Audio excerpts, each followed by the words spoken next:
어느 도시에 경쟁 관계에 있던 장사꾼 두 사람이 있었습니다. 이 두 사람의 가게가 서로 마주보고 있었는데 이들은 아침에 눈을 뜨고 일어나서 밤에 잠에 들 때까지 어떻게 하면 상대방 가게를 망하게 할까? 어떻게 하면 저 가게 문을 닫게 할까? 하는 데만 신경을 쓰게 됩니다.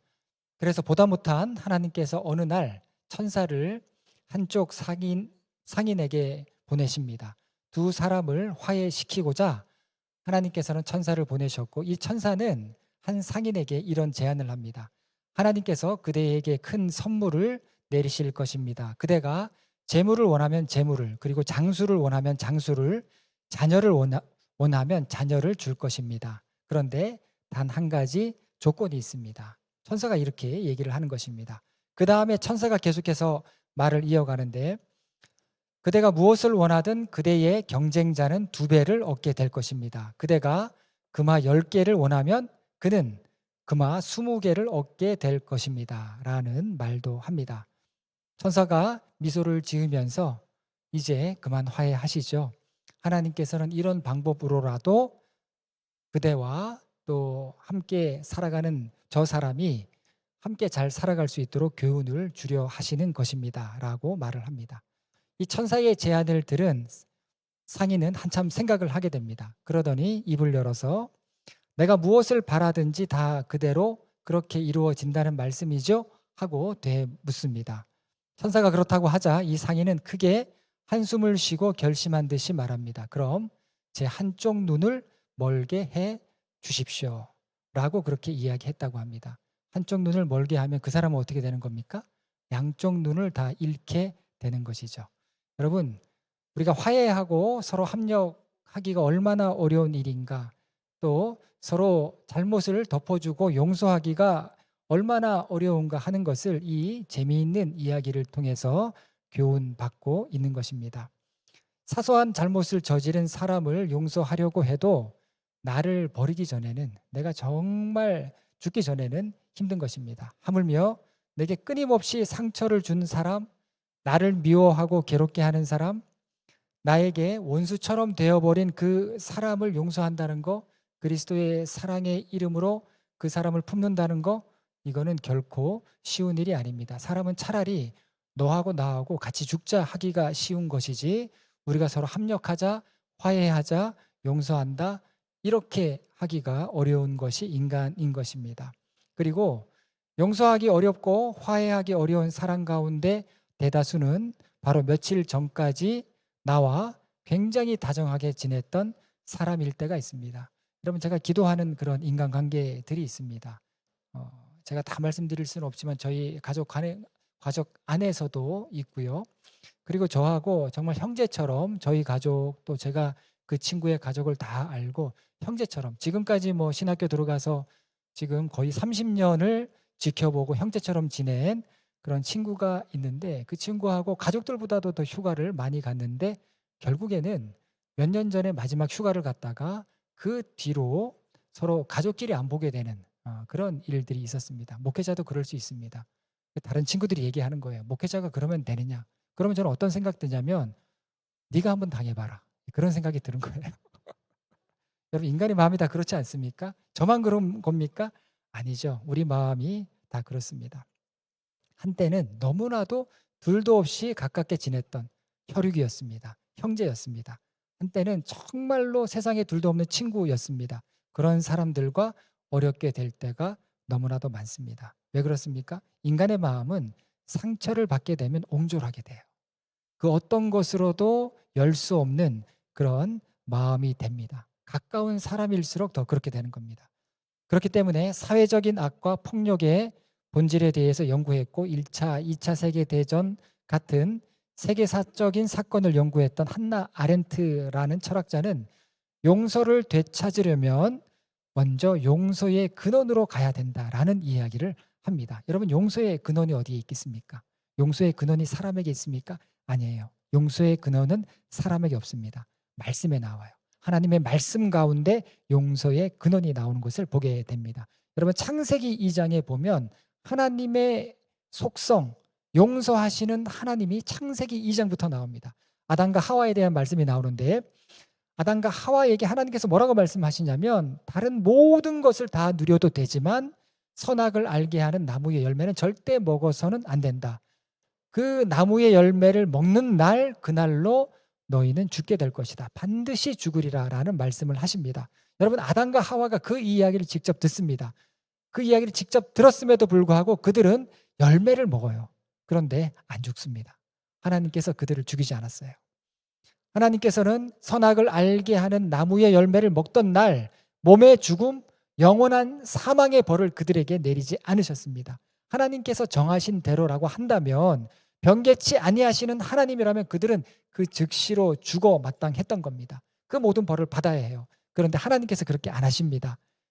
그것이 바로 하나님의 은혜와 자비이다. 그리고 하나님의 은혜와 자비하심이 인간에 대한 용서와 인간에 대한 구원이다라는 겁니다. 오늘은 하나님의 꾸민 교회의 두 번째 시간, 구약의 교회들의 모습, 구약에는 우리가 생각하는 그런 교회들의 모습은 나오지 않습니다. 그런데 교회의 원형이라고 할 만한 정말로 교회는 이런 곳이 되어야 한다라고 하는 아주 중요한 그런 모임들, 그런 중요한 사건들이 구약에 나오는데 거기에서 교회의 원형을 찾게 되는 겁니다. 지난 시간에는 광야 교회에 대한 말씀을 드렸습니다. 하나님께서는 사람이 살 수 없는 곳에 교회를 세우셨어요. 그게 광야 교회입니다. 풀 한 폭이 살 수 없는 곳, 나무 한 그루 자랄 수 없는 곳에 하나님께서는 교회를 세우시고 하나님의 사람들, 하나님께서 이제 자기 백성으로 삼으신 사람들을 그곳으로 집어 넣으셨습니다. 거기에서 오로지 하나님의 인도하심만 바라보게 했습니다. 그게 광야 교회의 목적이에요. 하나님의 인도하심, 하나님의 손가락 하나가 까딱 움직이는 그 방향으로 움직일 수 있도록 하나님께서 훈련시키신 곳, 그곳이 바로 광야 교회라면 오늘 우리가 읽은 이 도피성에 대한 말씀은 하나님의 구원하심, 하나님의 용서하심, 하나님의 죄를 사하심에 대한 그런 말씀인 것입니다. 이제 하나님께서 광야 교회를 통해서 훈련받은 당신의 백성을 약속의 땅으로 들어가게 하십니다. 자, 약속의 땅에 들어가서 반드시 이거를 해야 된다. 반드시 이거를 만들어야 된다라고 하셨던 것이 있었는데 약속의 땅에 들어가서는 뭐 성전을 건축해라, 성막을 새로 세워라 이런 말씀 안 하셨어요. 대신에 도피성을 꼭 만들어라. 이 말씀을 몇 번 반복해서 하십니다. 그만큼 중요하다는 겁니다. 도피성이라고 하는 이 말의 뜻은 받아들이는 성읍이에요. 받아들인다는 겁니다. 부지 중에 살인한 사람이라 할지라도 피할 수 있는 곳이 도피성이었다. 여러분 역사에서 이런 데가 없어요. 역사에서 이렇게 살인한 사람, 살인은 이유가 없지 않습니까? 부지 중에 살인해도 그건 살인이에요. 그렇게 하면 안 되는 거 아니지 않습니까? 그런데 그렇게 살인자가 피할 수 있는 곳을 하나님께서 만드셨다라고 하는 거 세상 어디에도 이러한 제도를 찾아볼 수 없는데 오직 하나님께서 말씀하시고 명령하신 이유는 하나님만이 구원의 하나님이시기 때문에 하나님만이 인간의 생명을 천하보다 더 귀하게 여기시기 때문에 그렇다는 겁니다. 놀라운 것은 이 신명기 19장에 보면 누구든지 도피성으로 가는 길을 알 수 있게 해야 돼요. 그리고 도피성으로 가는 길은 어떠한 길보다도 넓고 크고 잘 만들어 놓아야 했던 것입니다. 그리고 도피성에는 그 지역에서 가장 높은 곳에 있어야 했습니다. 누구든지 그 도피성을 바라볼 수 있어야 했습니다. 그리고 죄인들이 살인자의 추격을 피해서 빨리 도피성으로 갈 수 있도록 만들어 놓아야 했던 곳이 바로 도피성입니다. 여러분 저 같으면 도피성 만들고 싶지 않아요. 하나님께서 그렇게 말씀하셔도 하나님 죄값을 치러야죠. 책임져야죠. 어떻게 하나님 아무리 그래도 사람을 죽였는데 이렇게 피할 곳을 마련하시고 그 사람이 이렇게 살아나오면 그 피해 유가족은 뭡니까? 예전에 교회에서 이제 많은 분들을 이 신방을 다니면서 만나다 보니까 이제 여자 검사 인천지검에서 근무하는 검사님이 한 분 계셨어요. 집사님이셨는데 뭐 이제 남편은 의사고 또 집사님은 이제 검사님이신데 여러분 그러면은 참 대단한 집안이다 이렇게 생각하실 수 있는데 사람 사는 거 똑같습니다. 사는데 가보면 정신이 없어요. 남편은 지방병원에 근무하니까 아이도 하나 있고 그리고 검사가 일이 굉장히 힘듭니다. 검사는요 진짜 뭐 퇴근 시간도 없고 밤을 새기가 일수이고 참 직업이 힘든 직업이 검사의 직업이에요. 그러니까 이분도 정신이 없는데 그분이 담당했던 게 뭐냐면 피해자 구제 지원이에요. 그래서 제가 물어봤습니다. 피해자 구제 지원 이거 어떤 일을 하시는 건지 알 것 같은데 제가 물어보니까 범죄의 피해를 당한 사람들 그 사람들을 정부가 어떻게 지원해 줄 수 있는지 그런 업무를 맡고 있다. 여러분 끔찍한 일들 많죠. 예. 그래서 이 검사나 판사 이런 분들도 정신적으로 트라우마가 굉장히 많습니다. 쉬운 일들이 아니에요. 정말 사명감을 갖고 하셔야 되는 그런 일들입니다. 저 같으면 하나님께 하나님 어떻게 도피성을 이렇게 만들 수 있습니까? 그 죽임을 당한 가족들을 어떻게 살라고 이런 일을 하십니까? 이렇게 저는 항변할 것 같습니다. 그런데 하나님은 그렇지 않아요. 천하의 한 영혼이 중요하다 말씀을 하시는 겁니다. 이게 인간의 생각과 다른 거예요. 우리는 너와 내가 차라리 죽어버리자 이렇게 말하기가 쉬운데 하나님은 그게 아니었다라는 겁니다. 그리고 무엇보다 중요한 것은 이 도피성은 아무리 위치가 좋아도 그냥 위치 좋은 곳에 만드는 곳이 아니라 반드시 레위 사람들이 거주하는 성읍에 만들어야 했던 것이 도피성이었습니다. 민수기 35장에 그런 내용들이 나오는데 여러분 이스라엘 백성들이 12지파인데 12지파가 약속의 땅 가나안 땅에 들어갈 때 지파별로 땅을 다 분배받았습니다. 그런데 레위 지파는 성전에서 일하거나 성전에서 말씀을 맡은 자들이기 때문에 이들에게는 땅을 주지 않았어요. 기업을 주지 않았습니다. 대신에 나머지 11지파가 레위 지파의 생계를 책임지게 했습니다. 그래서 모든 지파에 다 흩어져서 살게 했고 흩어져서 말씀을 가르치고 흩어져서 하나님의 뜻을 전하게 했던 것이 레위 지파입니다. 이 레위 지파는 48개의 성읍에 살았다라고 이렇게 성경에 나오는데 이스라엘 전체 땅에 비교해 보면 48개의 성읍은 1%의 땅도 안 됩니다. 그러니까 작은 성읍들에 많이 흩어져서 살게 했던 그래서 하나님의 말씀을 배울 수 있게 한 것이 바로 하나님의 뜻이었습니다. 그 레위 지파의 성읍에만 도피성을 하나님께서 두게 하셨던 것입니다. 이 목적이 있죠. 이 목적이 무엇입니까? 하나님께서 내 백성으로 삼으시고 내 자녀로 삼으신 그 나라는 세상법에 의해서 치리를 받는 나라가 아니라 하나님의 말씀과 하늘나라의 법에 의해서 통치를 받아야 된다는 것을 하나님께서 이런 구체적인 도피성에 대한 말씀을 통해서 보여주고 있는 것입니다. 그리고 이 도피성에 대한 말씀은 구약 성경 4군데에 나옵니다. 신명기에 2군데, 민수기에 나오고 또 오늘 보면 여호수아서에 나오는 특징이 있죠. 여러분 신명기는 뭡니까? 약속의 땅에 들어가기 직전에 다시 한번 새로운 계명, 이전에 알고 있었겠지만 다시 한번 하나님께서 하나님의 백성과 언약 맺은 그 계명을 선포한 것이 신명기의 말씀입니다. 가나안 땅을 바라보면서 모세가 마지막 선포했죠. 거기에 2군데가 나오고 여호수아서 가나안 땅에 들어갔습니다. 들어가고 땅을 분배하면서 다시 한번 너희들 잊지 말아라.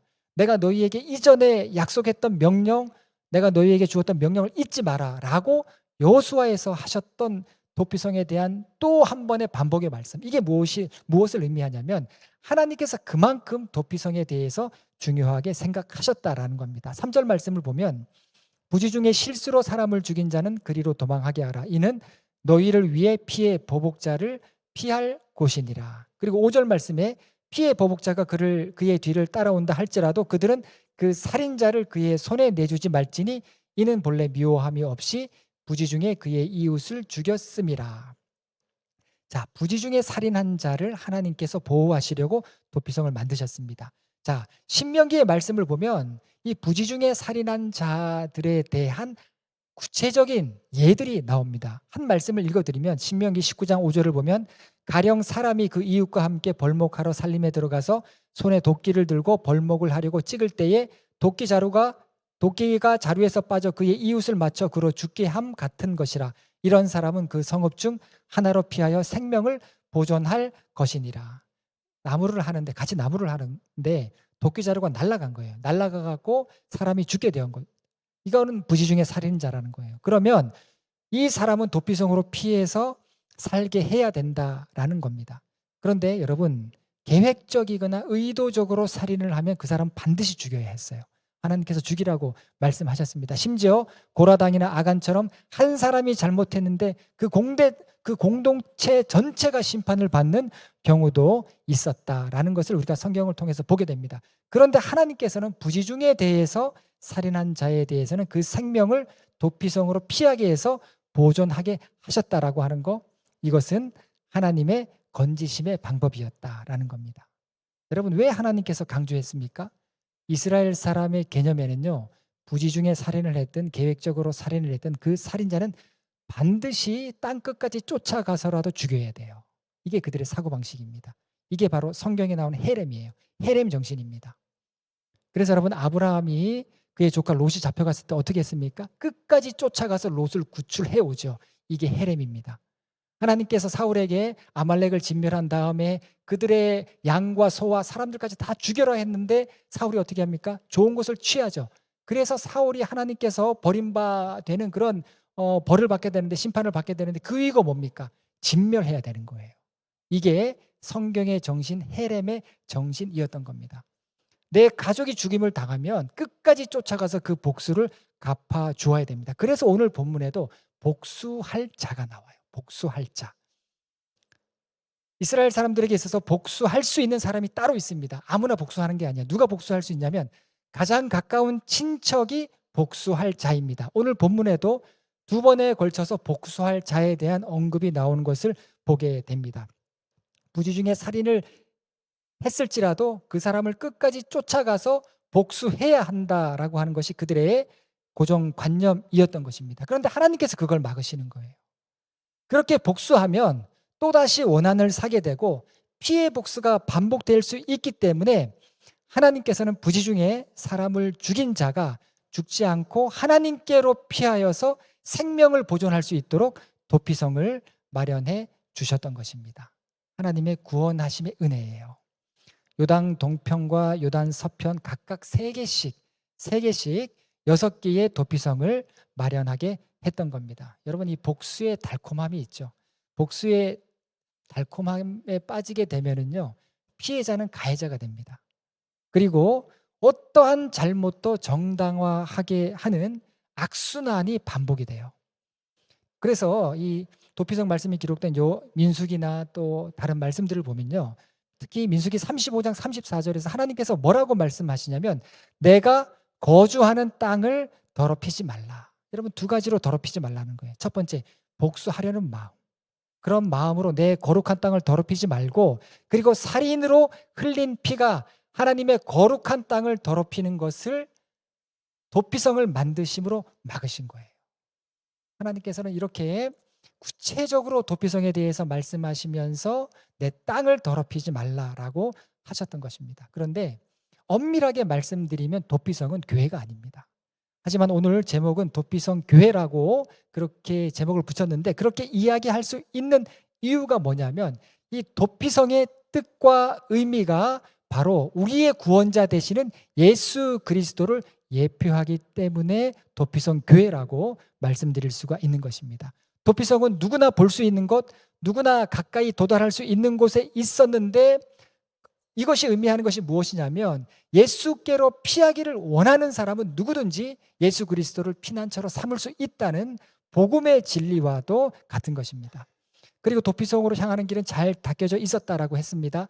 안내판도 있었다라고 제가 말씀을 드렸습니다. 이것은 뭐냐면 이미 완성해 놓은 예수님의 구원의 길을 믿음으로 받아들이면 누구든지 구원받을 수 있음을 이 도피성을 통해서 알게 되는 것입니다. 그래서 교회란 무엇일까? 우리가 앞으로 계속해서 교회란 무엇인가, 구약과 신약의 교회의 모습을 찾아보면서 교회란 무엇인가 우리가 정의하고 다시 생각할 때에 그중에 아주 중요한 것이 무엇이냐면, 교회는 예수 그리스도의 이름으로 죄사함과 용서받는 곳이고 궁극적으로 예수 그리스도의 이름을 통해서 구원받는 곳이라고 하는 그런 의미가, 아주 중요한 의미가 담겨 있는 겁니다. 여러분, 교회를 세워간다고 했을 때 우리 교회가 어떤 교회가 되기를 원하십니까? 구원받는 자의 숫자가 넘쳐나는 교회.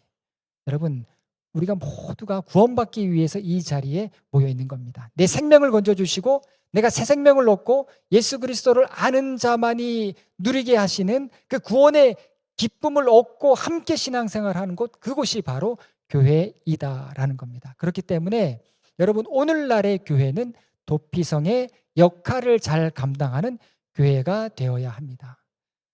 여러분 한 영혼이라도 소홀히 하지 않으시는 하나님의 뜻을 이루는 곳이 교회가 되어야 하는 것입니다. 여러분 요즘 계속해서 뭐 동성애 문제 이런 문제들 나오는데 앞으로 한국 교회도 준비 많이 해야 됩니다. 그런 부분들에 있어서 이제 외국에 있는 많은 교회들은 동성애에 대해서 뭐 아주 상당히 많은 문을 열어놓고 있는데 여러분 동성애자들이 멀리 있지 않습니다. 우리 가족 중에 있을 수도 있어요.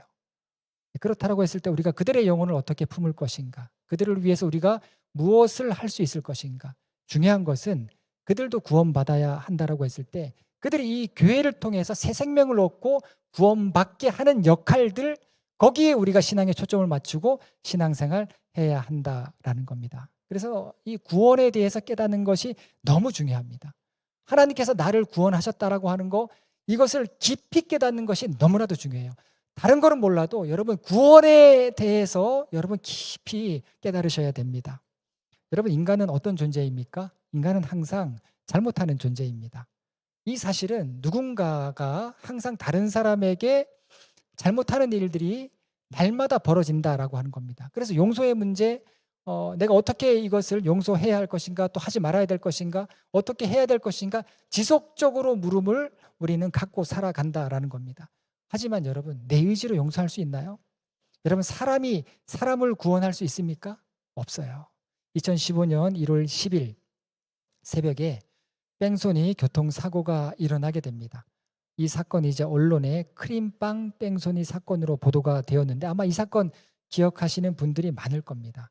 굉장히 안타까운 그런 사망 사고였기 때문에 임신한 아내가 빵이 먹고 싶다고 하니까 그 크림빵을 사들고 밤에 귀가하다가 29살의 젊은 신랑이 차에 치여서 사망했던 겁니다. 그리고 그를 친 운전자는 도망을 했어요. 뺑소니 차의 주인은 결국에는 자수를 하게 됩니다. 그리고 자수를 했을 때 이 아들을 잃은 아버지가 자신의 아들을 죽인 뺑소니 이 차 주인을, 운전자를 용서하겠다고 했어요.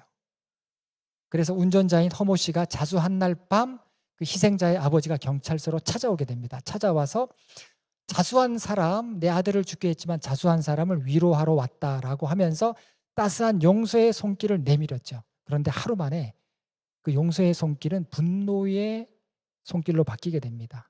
용서를 번복하죠. 더 분노합니다.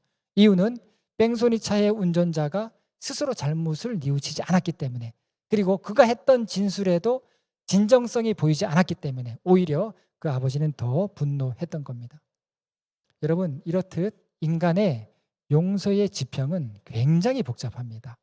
여러분 인간은 구원할 수 있는 존재가 아니에요. 내가 나조차 구원할 수가 없는 겁니다.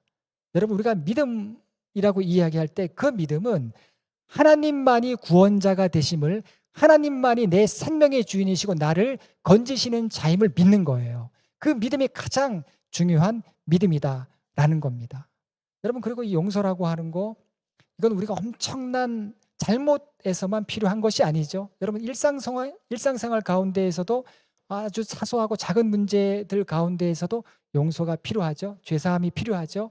여러분 용서는 인간관계를 지속하는 데 있어서 화해와 용서는 굉장히 중요한, 아주 중요한 그런 행위입니다. 하지만 우리 사람이 어떻습니까? 아주 사소한 일이라 할지라도, 아주 작은 일이라 할지라도 용서를 구하거나 또 용서하거나 서로 화해하는 그런 모습을 갖고 있지 않아요. 오히려 반대 성향, 화해하지 못하고 용서하지 못하는 성향을 가지고 있어서 더 어렵게 만드는 것이 바로 저와 여러분의 모습이다라는 겁니다. 여러분 인간은 작은 일에서조차 스스로 구원할 수 없습니다. 그리고 남도 구원할 수가 없어요. 작은 일에서도 자신도 용서 못하고 남도 용서를 못하는 것이 바로 인간이다라는 겁니다. 그렇기 때문에 내가 그런 존재라는 거, 내가 나 자신도 구원할 수 없고 그 누구도 구원할 수 없는 그런 존재라는 거, 그런 불쌍한 존재라는 것을 깨닫고 주님 앞에 절박한 심정으로 나아가셔야 된다는 겁니다. 히브리서 6장 18절 말씀을 보면 이는 하나님이 거짓말을 하실 수 없는 이 두 가지 변하지 못할 사실로 말미암아 앞에 있는 소망을 얻으려고 피난처를 찾은 우리에게 큰 안위를 받게 하려 하심이라. 소망을 얻으려고 피난처를 찾은 우리에게 하나님께서 위로하신다라는 그런 말씀입니다. 여러분, 우리가 왜 이 자리에 와서 예배드립니까? 예수 그리스도라고 하는 피난처를 찾아서 여러분 이곳에 오신 것입니다. 우리가 새롭게 세워가야 할 교회는 어떤 교회입니까? 도피성 교회예요. 광야 교회입니다. 예수 그리스도를 생명의 피난처로 삼는 교회를 우리가 세워가야 하는 것입니다. 여러분, 도피성 교회는 어떤 교회입니까? 구약의 도피성은 누구도 피할 수 있게 넓은 길로 닦여져 있었습니다. 그리고 높은 곳에 있었습니다. 그런데 우리의 피난처이신 예수 그리스도는 구약의 도피성보다 우리와 더 가까이 계시는 분이신 거예요. 구약의 도피성은 두 가지가 중요했습니다. 반드시 그 자신이 도피성으로 들어가야 돼요. 누가 뭐 설득해서 데려가거나 또 누가 뭐 이렇게 번쩍 들어서 들어가거나 안 됩니다. 자기 발로 자기가 도피성으로 들어가야 돼요. 남이 대신 갈 수가 없었습니다. 내 발로 들어가야 돼요. 그리고 또 한 가지 중요한 사실은 뭐냐면 절대로 도피성에 들어가서 자기 마음대로 나오면 안 됩니다. 하나님이 정한 방법에 따라서 움직여야 되는 곳, 그곳이 바로 도피성이었다라는 겁니다. 여러분, 우리도 마찬가지예요. 도피성 교회는 어떤 교회입니까? 피난처가 되시는 예수 그리스도에게로 내가 들어가야 되는 거예요. 여러분 자신이 들어가야 되는 겁니다. 그렇게 들어가도록 애쓰셔야 되는 겁니다. 나 자신이 말씀에 순종함으로, 그리고 내가 주의 율례와 법도를 지킴으로 들어갈 수 있는 곳, 그곳이 바로 도피성 교회이다. 그렇게 할 때 주님의 선하심을 우리가 본받을 수 있게 되는 겁니다. 그리고 믿음에서 떠나시면 안 돼요. 믿음은 나를 구원하실 분에 대한 믿음입니다.